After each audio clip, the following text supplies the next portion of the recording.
Good day, and thank you for standing by. Welcome to the fourth quarter 2025 Hubbell Incorporated earnings conference call. At this time, all participants are in listen-only mode. After the speaker's presentation, there will be a question-and-answer session. To ask a question during the session, you will need to press star 11 on your telephone. You will then hear an automated message advising your hand is raised.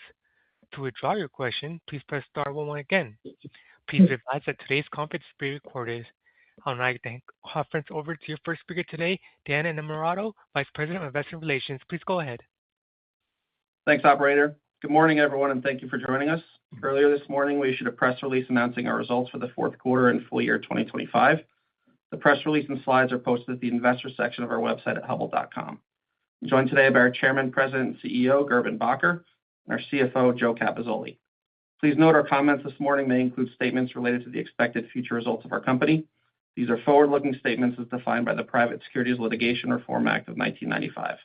Please note the discussion of forward-looking statements in our press release and consider it incorporated by reference into this call. Additionally, comments may also include non-GAAP financial measures. Those measures are reconciled to the comparable GAAP measures, which are included in the press release and slides. Now let me turn the call over to Gerben. Great. Good morning, and thank you for joining us to discuss Hubbell's fourth quarter and full year 2025 results. Hubbell delivered strong financial results in the fourth quarter, highlighted by 12% total sales growth, 140 basis points of adjusted operating margin expansion, 19% adjusted operating profit growth, and 15% adjusted earnings per share growth. Organic growth of 9% in the fourth quarter was driven by double-digit organic growth in our Electrical Solutions segment, as well as our grid infrastructure businesses within the Utility Solutions segment.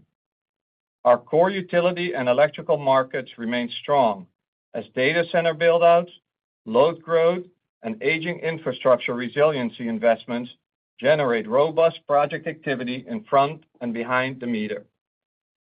Hubbell's portfolio of critical components and solutions is uniquely positioned at the intersection of grid modernization and electrification megatrends, and strong recent sales and order activity, along with continued execution on our strategy, positions us well to deliver on an attractive outlook in 2026 and beyond.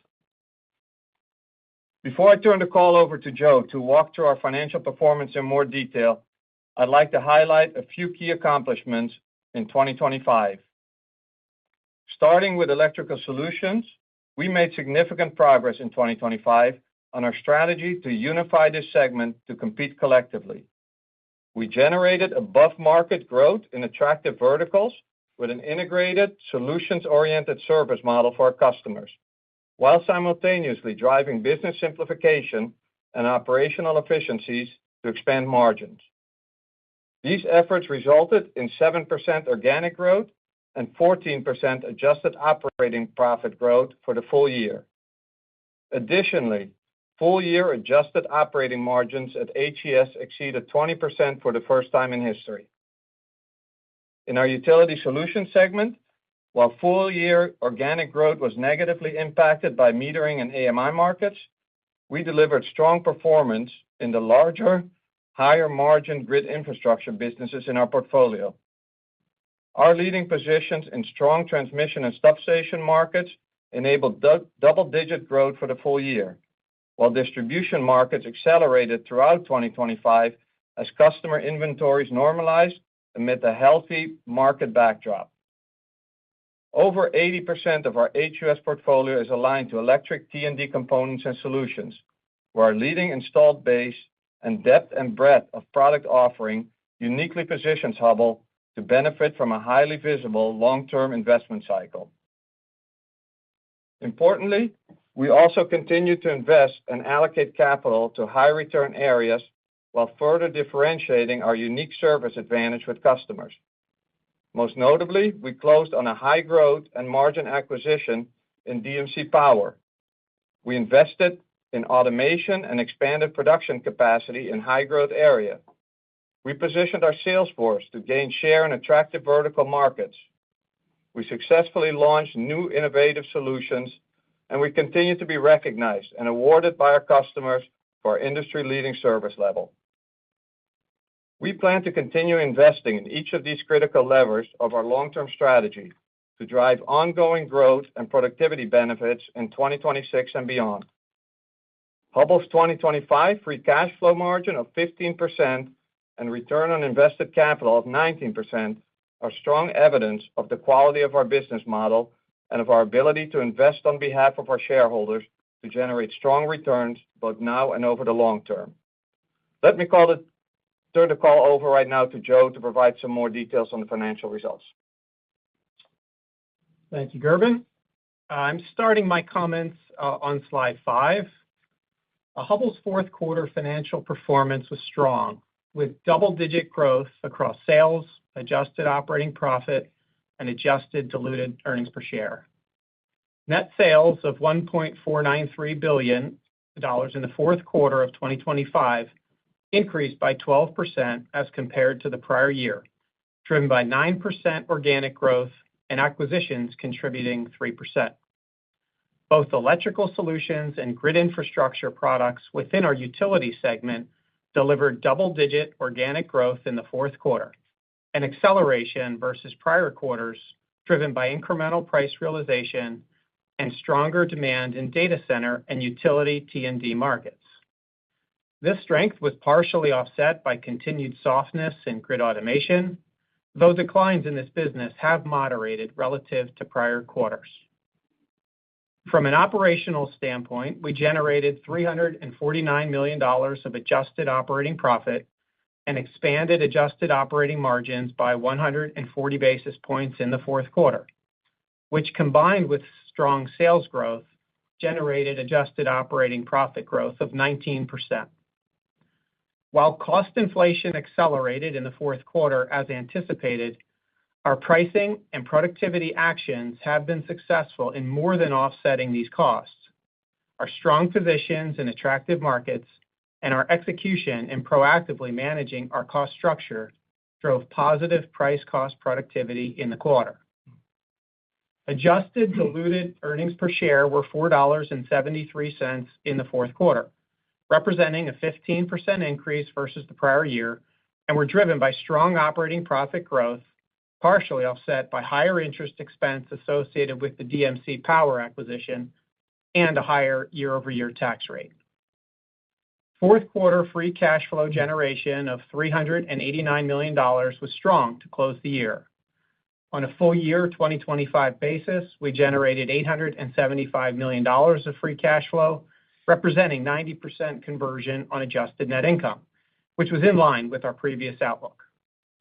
Our balance sheet remains strong, with net debt to EBITDA of 1.3 times exiting the year, which positions us well to continue reinvesting in our business and deploying capital for shareholders at high rates of return, as Gerben just highlighted. Turning to page 6 to review our performance by segment, Utility Solutions delivered a strong quarter with double-digit growth in sales and adjusted operating profit.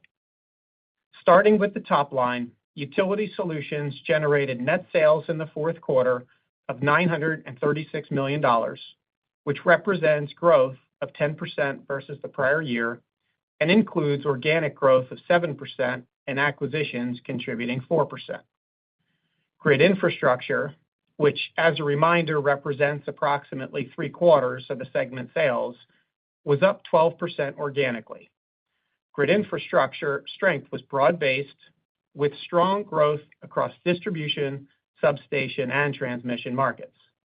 Utility customers continued to aggressively invest in new transmission and substation infrastructure to interconnect new sources of load and generation on the grid, while aging infrastructure trends drove solid hardening and resiliency activity in distribution markets against easier prior year comparisons. Outside of T&D markets, telecom and gas markets experienced solid growth in the quarter. Grid automation sales were down 8% in the quarter, as solid growth in grid protections and controls was more than offset by weaker new project activity in meters and AMI.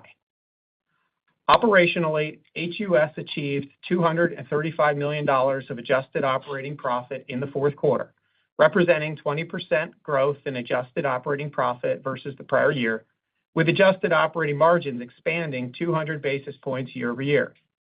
Operating profit growth was primarily driven by strong volumes in grid infrastructure, favorable price-cost productivity, and acquisitions partially offset by volume declines within grid automation. Turning to page 7, Electrical Solutions results were strong in the quarter, with double-digit growth in net sales and adjusted operating profit. For the fourth quarter, Electrical Solutions generated net sales of $557 million.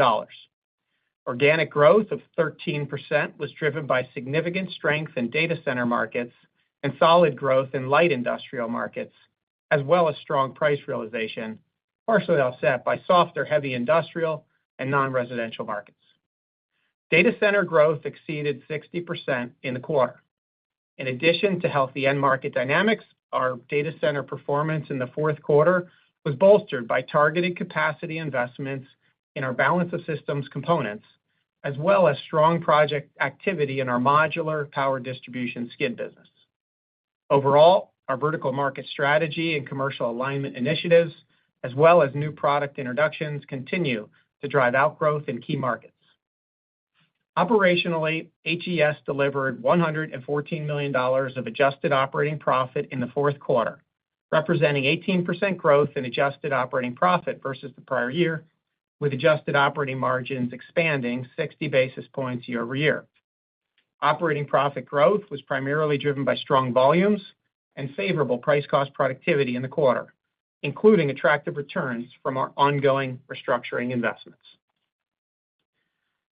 Before I turn the call back over to Gerben to provide our full-year outlook, I'd like to highlight on slide 8 some recent investments we've made in our HES segment, which are generating increased output in high-growth areas, as well as enhanced productivity across our manufacturing footprint.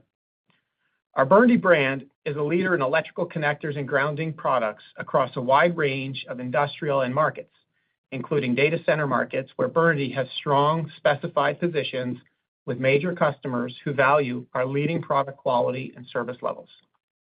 With the significant demand inflection we've experienced in high-growth verticals like data center, we've had the opportunity to leverage capacity expansion investments to reconfigure our production workflows and drive productivity through automation.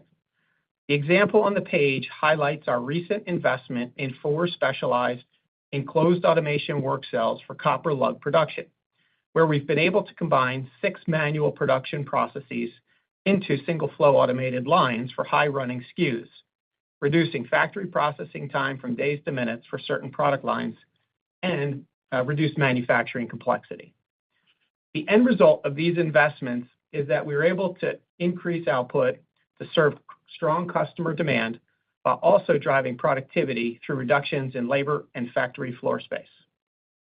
While this is one example of a major product line in one of our businesses, it demonstrates our ability to utilize CapEx investments to meet customer needs and drive both enhanced growth and margin expansion. This has been one of many critical components of our successful HES segment transformation strategy over the last several years, and we see further opportunity across both segments to invest in high-return growth and productivity initiatives within our factories. With that, I will turn the call back over to Gerben to provide our 2026 outlook. Great. Turning to page 9, we anticipate 5% to 7% organic growth across our portfolio in 2026. Similar to the preliminary view we provided in October, we anticipate broad-based strength across our largest businesses serving attractive utility T&D, data center, and light industrial end markets. In Utility Solutions, we anticipate 5% to 7% organic growth for the full year. Transmission and substation demand remains strong, and we expect our leading positions in these end markets to drive continued success in converting on high visibility project pipelines as utility customers invest in grid interconnections. Utility distribution activity is healthy, driven by both routine maintenance and systematic upgrade to aging infrastructure in order for customers to meet key outage and performance metrics.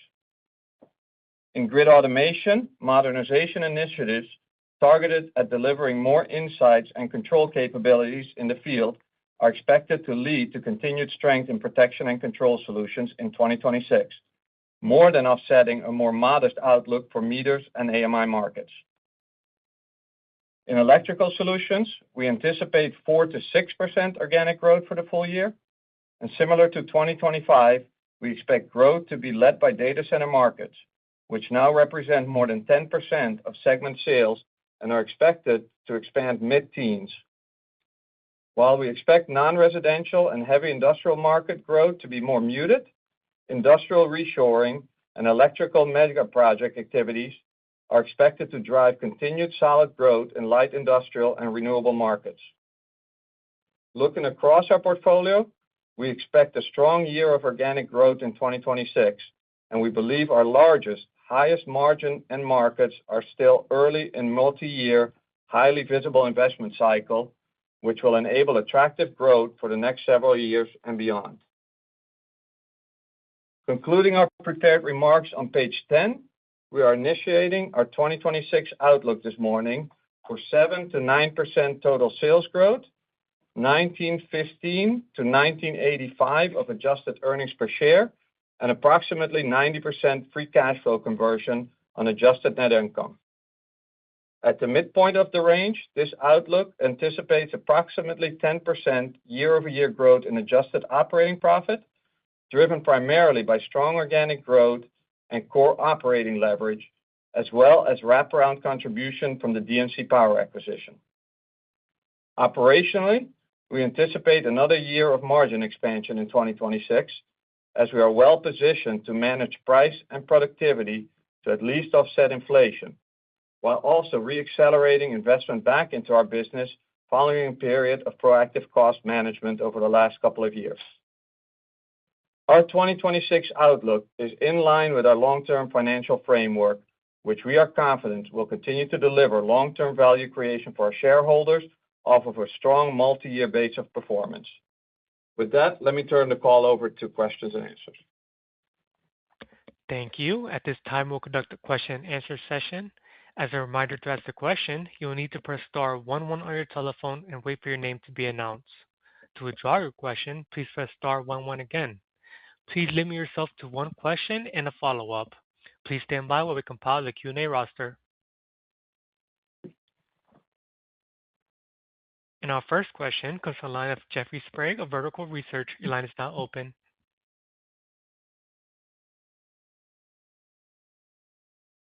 Good morning, Jeff. Whoops, sorry about that. I was on mute. Good morning, everyone. There was a comment about orders in the prepared remarks. I'm sure that's contemplated in your revenue guide, but can you just give us a little bit more color on what you're seeing in orders, kind of the complexion across the business? And one of the things I am wondering about is just the strong load growth and CapEx you're seeing. Is that negatively impacting MRO activity kind of in the core legacy business, or is that sort of kind of chugging along at a normal rate?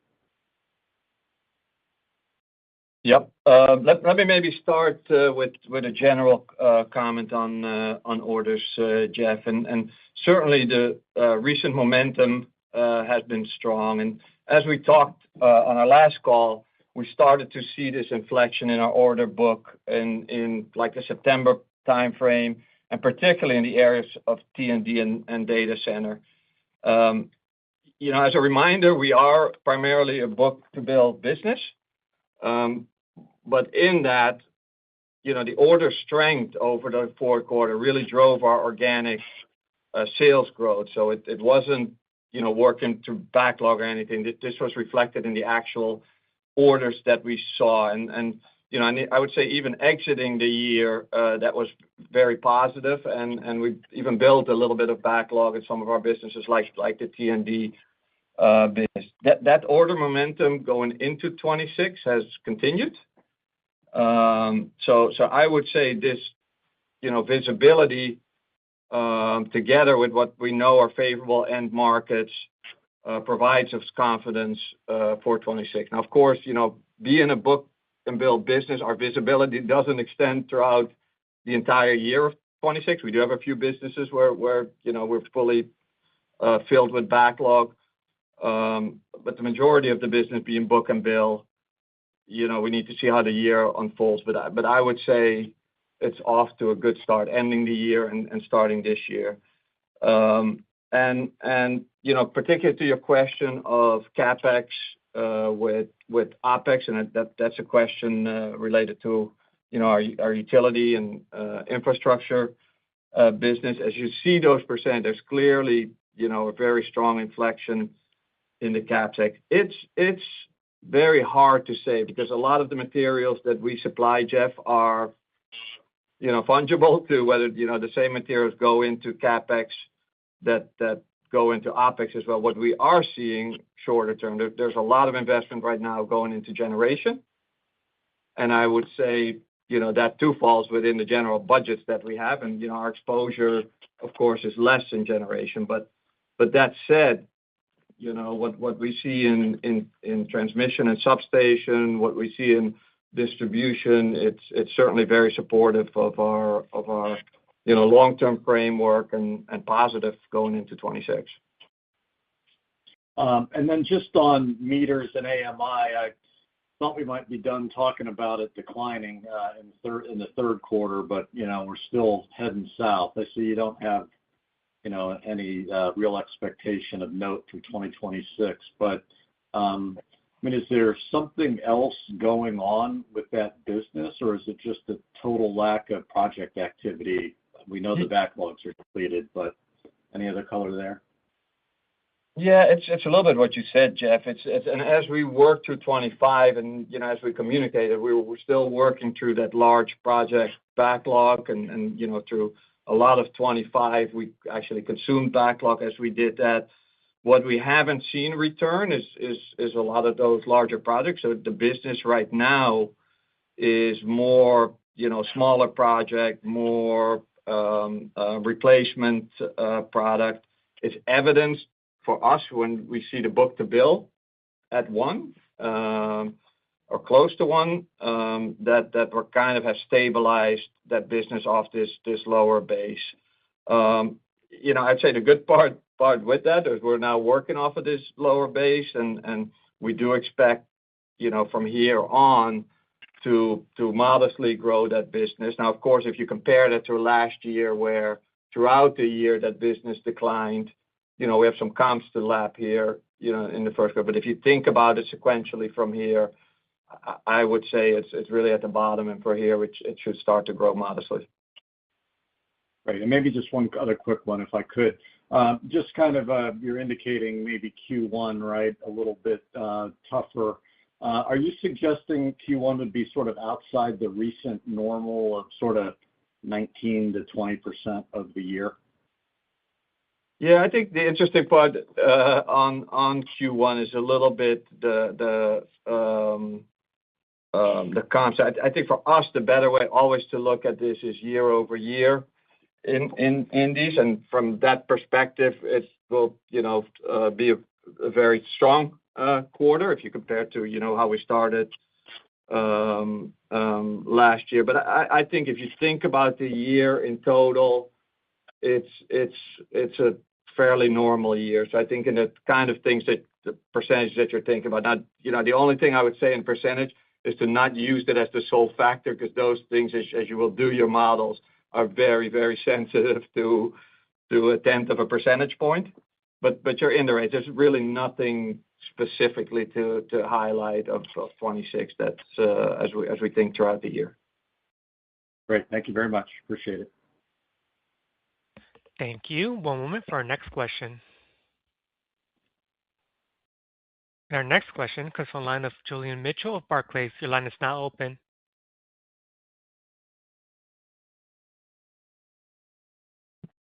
Julian, your line is now open. Julian.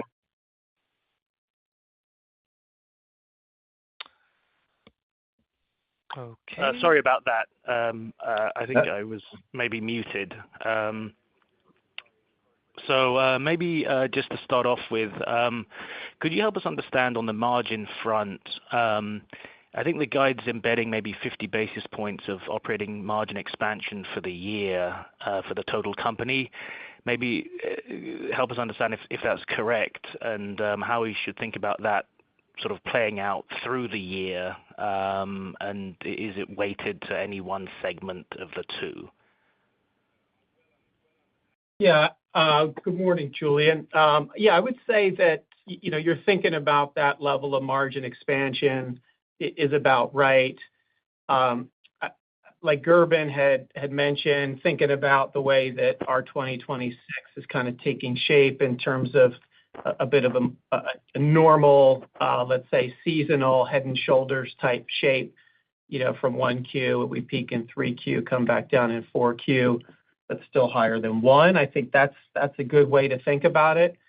And Julian, I would say maybe just from a timing perspective, we anticipate investing roughly $15 to $20 million of restructuring this year. I think you'll probably see that a little front-end loaded. Maybe you see a third of it come through in the first quarter. And I'd probably also highlight our tax rate tends to be a little higher in the first quarter as well. I understand. And so just to sort of follow up a little bit on that first quarter point, should we assume organic sales growth is sort of front-loaded a little bit because of comps? And then in light of what you just said on the sort of BTLs and so forth, are we thinking sort of first quarter is about 20% of the year's EPS, that type of typical cadence? Yeah, I think, Julian, we'll see a strong start to the year from an organic perspective, and Gerben highlighted that. So I think you'll see nice 1Q year-over-year growth. And I think that's how we would anticipate, starting off the year. Got it. And that sort of 20% share of the year for EPS is roughly sensible. Yeah, I would say on that, be careful with using this percentage. As I said to Jeff's earlier question, those tend to be very, very sensitive in tenths of a percentage point if you do that math. I wouldn't use that as the sole determinant of a first quarter. Rather, think about the moving parts. Got it. Thank you. Thank you. One moment for our next question.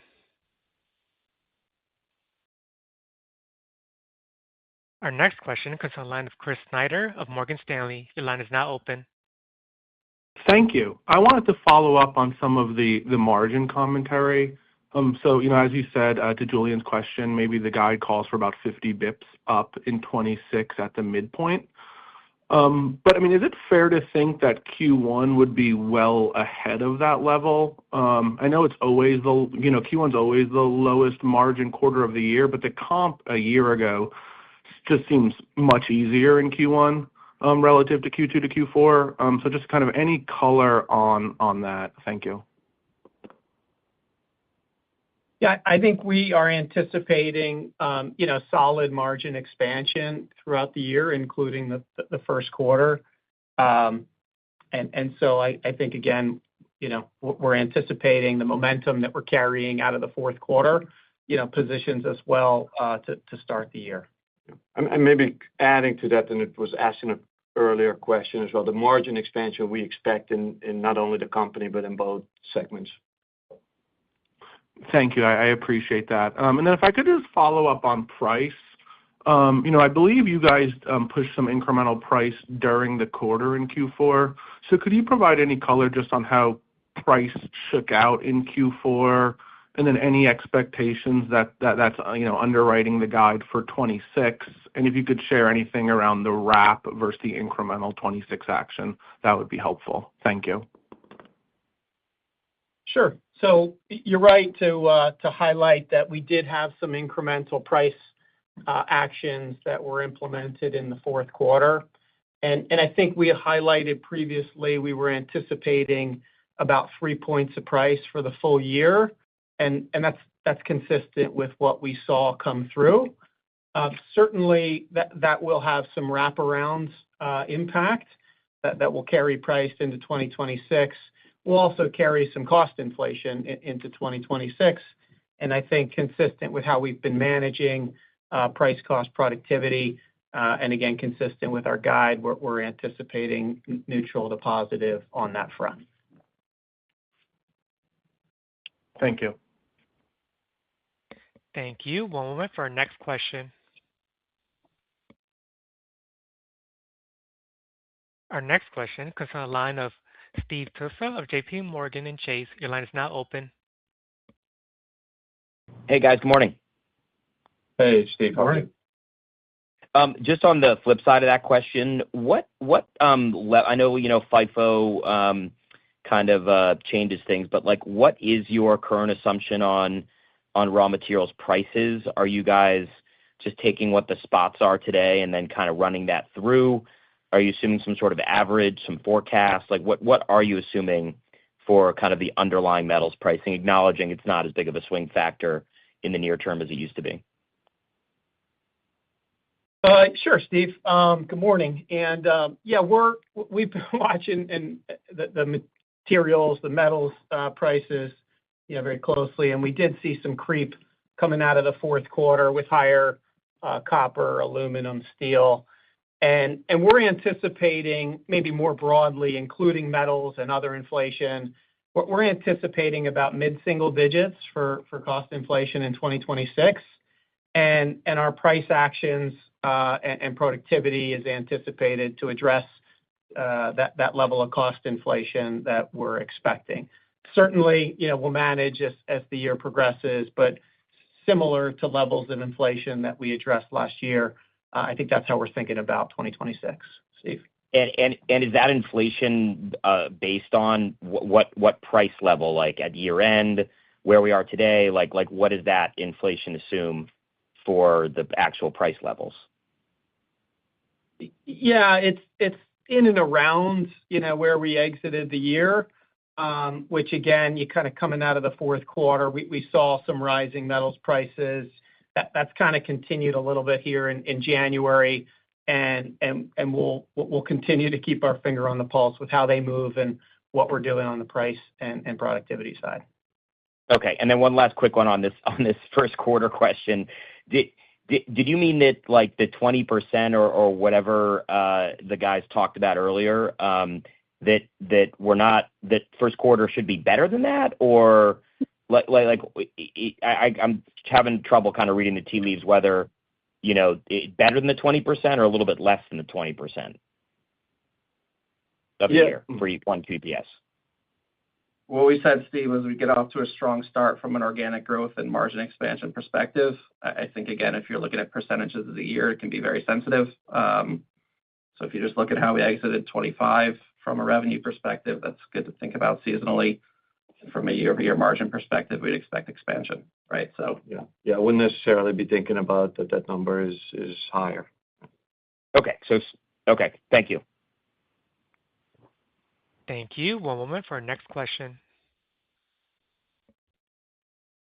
Our next question comes from the line of Joe O'Dea of Wells Fargo. Your line is now open. Hi, good morning. Thanks for taking my questions.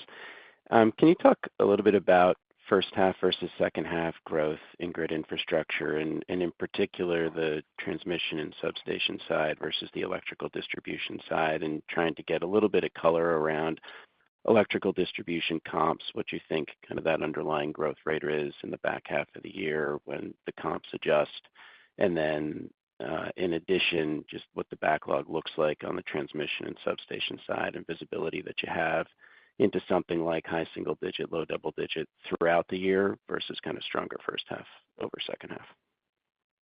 Yeah, I would say if we think about those markets, clearly, we're optimistic about the investments that are going in. And I would say on the transmission and substation, that's been, growing in these high single, low double digits for a while. And, that's how we continue to see that unfolding. In distribution, that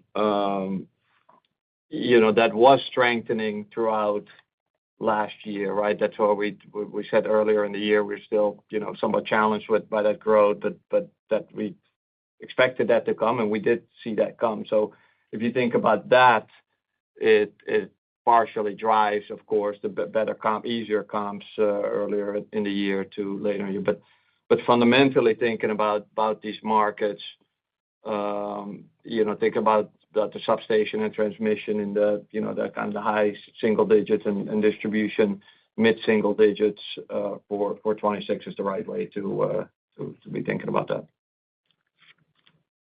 Okay. And then on free cash flow, it looks like maybe you shake out in a range of kind of $900 million to $1 billion for the year. Just how you're thinking about the spend opportunity there with respect to the M&A pipeline, appetite on share repo, just how we can think about your approach to some pretty good free cash generation. Sure, Joe. So you're right that we're thinking about $900 to $1 billion of free cash flow next year, and I think 2025 was a really good year of deploying capital to a combination of high quality CapEx program. Our M&A was rather successful with 3 deals at roughly $950 million deployed.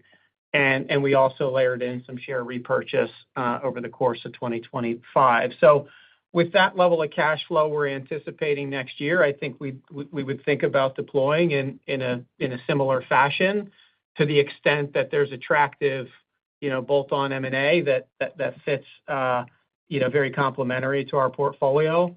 And I think with that level of cash flow, we would probably think about supplementing with some more share repo as well. So I think going into the year, that's how we would think about it. The deal pipeline, maybe Gerben, you can comment on that, but looks pretty good to start the year, but a lot still has to come together on the M&A front to be more specific. Yep. Yeah, and I think as we think about the return, CapEx continued to be our highest return project, followed by acquisitions. And I would say, as far as acquisitions, that pipeline has bolt-ons in it, that has some larger deals in it. Timing, as we always say, is very, very hard to predict, but focused on the areas where we clearly have the right to play and right to win. So think about T&D markets, think about some of the core electrical markets is where we focused on. So I feel good in our ability to continue to deploy capital, but we will remain very disciplined, and we see dividend and share repurchases as a good alternatives in periods where that acquisition pipeline is perhaps or the execution on that pipeline is a little bit lower. Thank you. Thank you. One moment for our next question. Our next question comes on the line of Nigel Coe of Wolfe Research. Your line is now open. Thanks. Good morning, everyone. Just want to follow up on Steve's question on the cost inflation side. 6% on the COGS, I think, is the metric. Maybe if you just break that down between sort of the metals and raw materials, which I think is about 25% of your COGS, if I'm not mistaken, and then maybe components and then other COGS. And I'm wondering, is that 6% a gross number, or would that be net of productivity? Yeah, you have the cost pie split about right. Half of the cost pool is materials, which includes metals and components, and about half of that cost pool or a quarter is more on the metal side. So that's about right. The mid-single digits that we're anticipating for total inflation on our total cost pool is not net of productivity. Price and productivity would be outside of that to manage that mid-single digit cost pool. And Nigel, I'd probably also highlight what we saw about a similar level of inflation, total inflation in 2025, mid-single digits. And again, that was managed effectively with price and productivity levers throughout the year. Okay. Maybe as part of my follow-up, if I could maybe just clarify, is there additional price actions in the plan in the first quarter to address that, or does the wraparound price address that? But just a quick follow-on, really, on the data center growth. I think you said mid-teens, which mid-teens isn't shabby, but certainly seems to be a bit below where the market's trending in 26. So just wondering, what gives you sort of informs the mid-teens view? So I'll start with the wraparound price. And yes, so we're anticipating wraparound price and modest incremental price to start the year, as we typically have first quarter price increases roll through, and those are in motion and having conversations with customers. On the data center side, we highlighted 60% data center growth in the fourth quarter. I think that was roughly 40% growth for the full year in data center.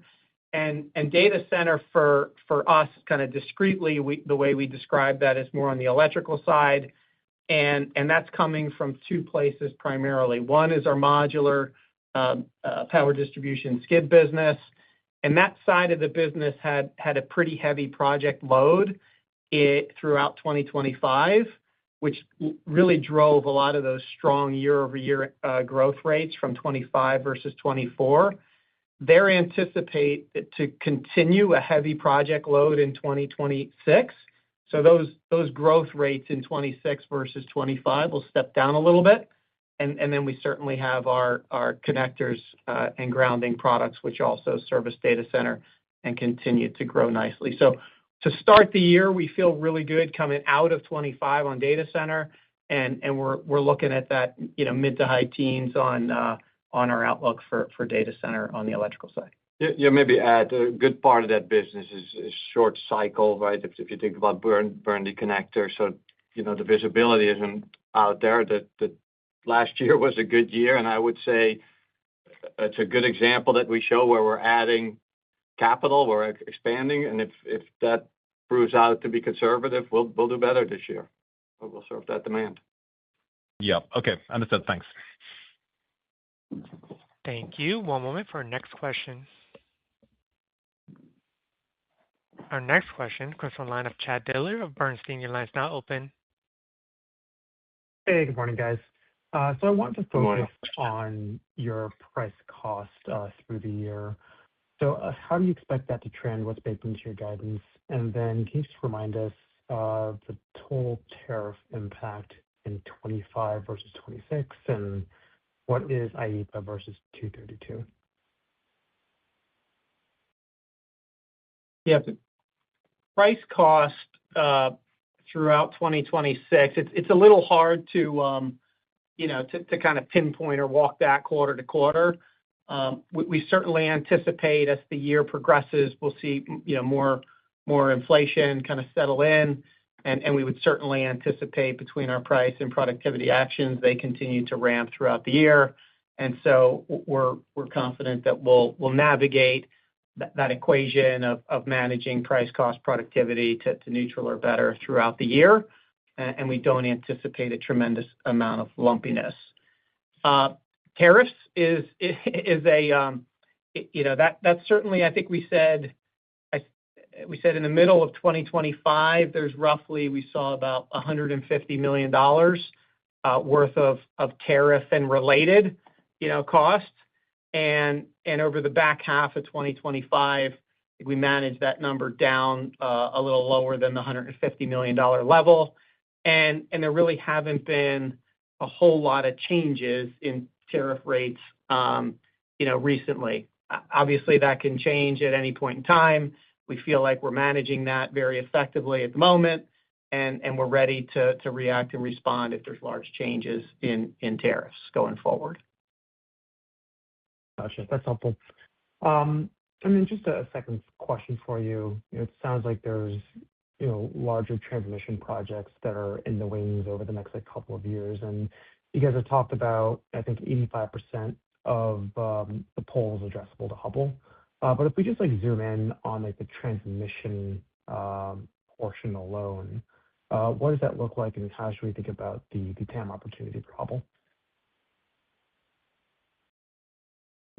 Yeah, certainly I would say it's an area of strength. And if you look at our portfolio, I would say our portfolio is very similar, whether you're talking distribution or whether you're talking transmission and substation in the percentage of materials that we provide on it. Now, while we provide a very large percentage of the material, the cost tends to be low because of the nature of those components, and that speaks to the really the strength of our portfolio, where the quality of that and the service of that is extremely important, but it represents a lower percentage of the cost. So it's a really good position that price is not the first leading indicator there to compete, rather some of these other ones. But these markets are very strong, and the visibility is further out on it. You're right to point out some of these projects go into 26, 27 MBO. The scale and scope of these, both in length of a project, of miles, and in voltages of it, we very much participate in. So our position is quite good in this market, and the markets are strong. So I'd say well positioned. Great. Thank you. Thank you. One moment for our next question. Our next question comes from the line of Scott Graham of Seaport Research Partners. Your line is now open. Hey, good morning. Thanks for taking the question. On Aclara, I know that I think we generally stated earlier and in other calls that, there was supposed to be sort of a bottoming maybe in the fourth quarter, and now it seems like, maybe it's at the bottom going forward. I'm just wondering, was there business there that you walked away from, perhaps, repositioning it? And, what is really the long-term portfolio fit here? Yeah, maybe I'd say there's nothing specific to point out of business we walked away from. But what we have talked about in the past is that this business has traditionally served munis and co-ops really well. And a few years ago, we made a quite large investment in the technology to also be able to serve large IOU, and the technology is just a little bit different in those utility.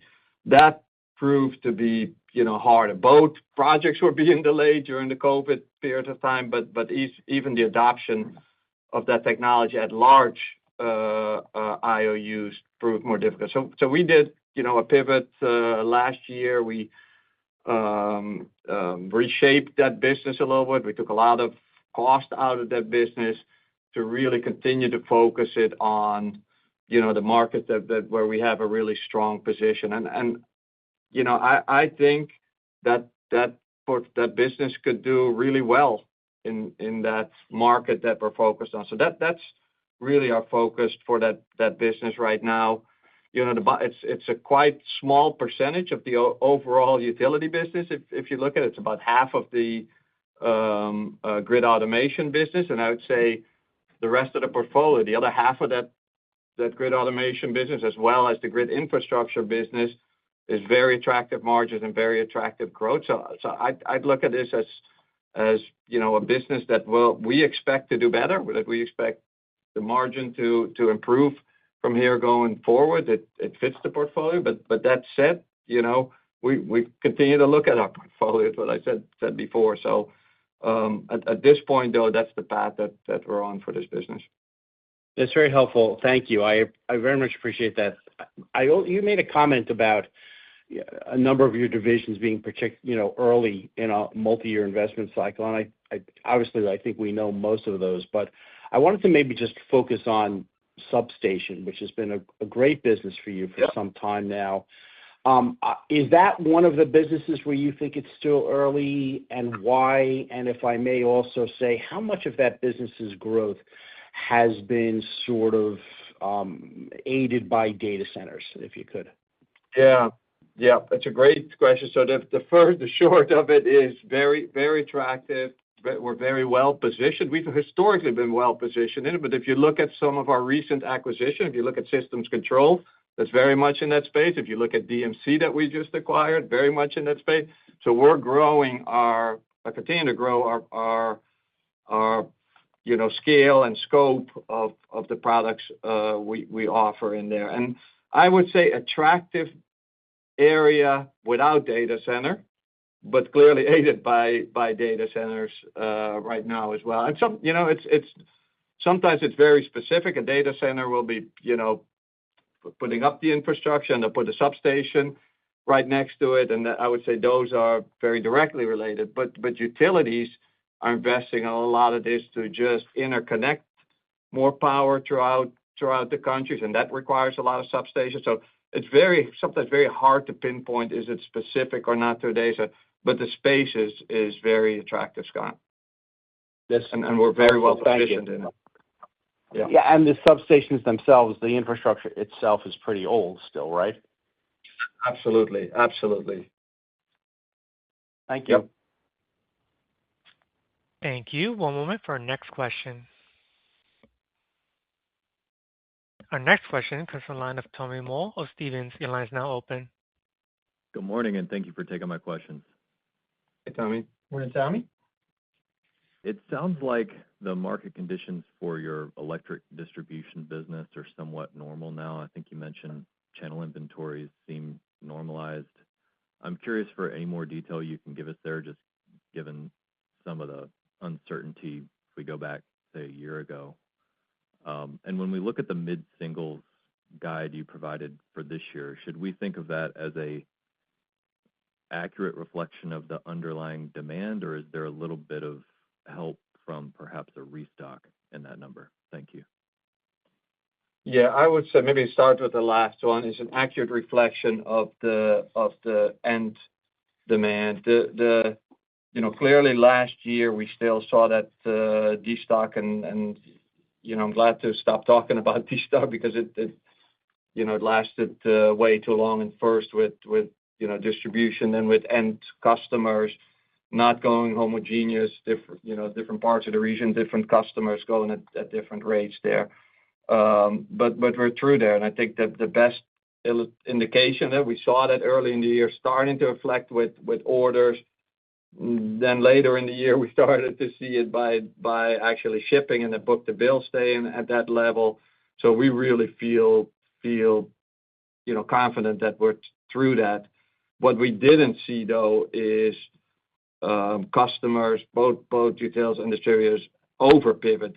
So what didn't happen is that they actually ran those inventories way down, too far down, and that they had to restock. Our conversations with our customers are what were days they were targeting, how were they coming to getting to those days, specifically in distribution, and there was not an overshoot to that. So I'd say indicative of demand, Tommy. Yeah. Thank you, Gerben. Perhaps this is indeed the last quarter we'll have to address this topic. I hope so. A follow-up question for you on M&A. It sounds like the pipeline is still pretty full. There have been a number of pretty high-profile transactions in your space, several of which you've been involved in, where you've been able to acquire at pretty reasonable multiples, despite some of the impressive growth in the out years. So I'm just curious, from where you sit today, does it still feel like that's going to be possible in the year ahead, or how would you characterize the seller versus the buyer expectations here? Thank you. Yeah. What you point out, clearly multiples have gone up over the last. I mean, we were buying companies not too long ago in the single-digit multiples, and that's clearly increased. But you're pointing out the correcting them. The returns on those businesses are still very good for us because the growth rates have gone up. Those are more attractive businesses. We do really well with those. When there are businesses that what we call right down the fairway, the bolt-ons, even some of the larger ones, the synergies that we can get out of those businesses, the complementary growth that we can out of it, it's we're very good buyers of those businesses and can generally get more out of them probably than the average acquirer because it scales with the rest of our portfolio. So,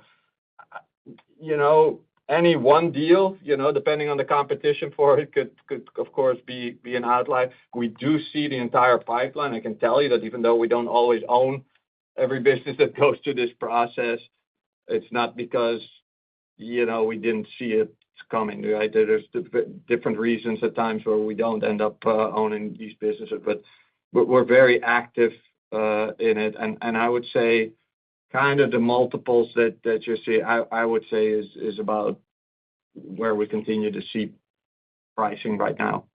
Not higher, not necessarily lower. Thank you, Gerben. I'll turn it back. Yeah. Thank you. One moment for our next question. Our next question comes from the line of Brett Linzey of Mizuho. Your line is now open. Hey, good morning. Just back to the outlook and specifically the non-res heavy industrial piece. You're planning for continued softness this year. Exit rates appear to be pretty soft in Q4. How do we think about those markets in the context of the mega project momentum you noted in the prepared remarks? Are those just longer duration, or any color would be great? Yeah, I think we've seen non-res and heavy industrial have both been flattish, low growth for the last couple of years, and we're not really seeing tangible signs of meaningful acceleration there, which is kind of consistent with what you saw us lay out on our 26 revenue outlook. I think for us, we see mega projects really impacting our light industrial business, and light industrial and data center has been a source of strength over the last couple of years. So I think that's probably where we're seeing it more so is on the light industrial side. Cautious on non-res and heavy, and again, when we start to see that come through more tangibly, I think we feel better about the outlook on those markets. All right, understood. And then just one quick follow-up on the price cost productivity equation. So the payback on the $15 to $20 million of restructuring, is that contemplated within the netting, or should we think of the associated savings as maybe some cushion as those paybacks convert through the year? Yeah, those paybacks tend to convert through the year. And, discreetly, we start an action, and they're typically 2 to 3 year paybacks. They're quite attractive. And our history the last several years has been investing a similar amount, $15 to $20 million a year. So we have some really nice momentum from all the initiatives that we have rolling. So think about them like in the year, they're kind of self-funding with productivity from prior actions. We're investing for the future. Those future projects have 2 to 3 year paybacks, and there'll be nice tailwinds for next, for 27, 28, and beyond. And we see a horizon with really attractive ongoing R&R opportunities. It's tough to do a lot of them, at a single time because they can be, complicated. They can be, there's some risk associated with them, but we've been managing them very thoughtfully, and that's contemplated in our. Appreciate the detail. Thank you. One moment for our next question. And our next question comes from the line of Alexander Virgo of Evercore ISI. Your line is now open. Yeah, thanks very much. Morning, gents. I wondered if you could just pick up a couple of small ones for me. DMC coming in 2026, I think you talked about it being in line with prior expectations, but I'm just wondering about the benefits of margin accretion from the deal versus the cost to integrate, and if you could give us any color on that. And then on HES, it looks like XDC, the business kind of built to a decent mid-single-digit exit to the year. The implication in the guide, I guess, is that perhaps inverses somewhat in the back half. I'm just wondering if there's anything specific you're baking in there, or if it's just a bit of caution on lack of visibility, and whether there's anything that you've got in there in terms of new product contribution to growth that can help offset that. Thanks very much. Yeah, so on I'll take the DMC margin. First, I think DMC was with us for basically a full quarter in the fourth quarter. That their sales and their margin was right in line with our expectations and what we had previously communicated. And our outlook contemplates $130 million of revenue and roughly 40%, operating margins, which is net of integration costs. So that no change in how we were thinking about DMC and communicating that coming out of the fourth quarter to start the year. And we're very excited about what DMC adds to the portfolio.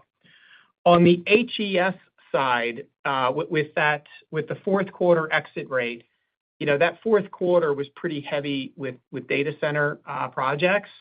And so, we would anticipate, and we have good line of sight to data center projects throughout the duration of 2026. And so I think what you would see on electrical is nice year-over-year growth rates as we progress, through the year.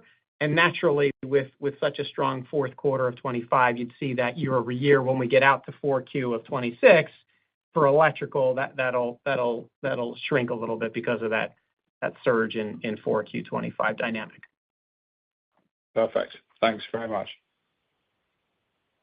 Thank you. I'm showing no further questions at this time. I'll now turn it back to Dan Innamorato for closing remarks. Great. Thanks, everybody, for joining us. We're on all day for calls and follow-ups. Thank you. Thank you for your participation in today's conference. This does conclude the program. You may now disconnect.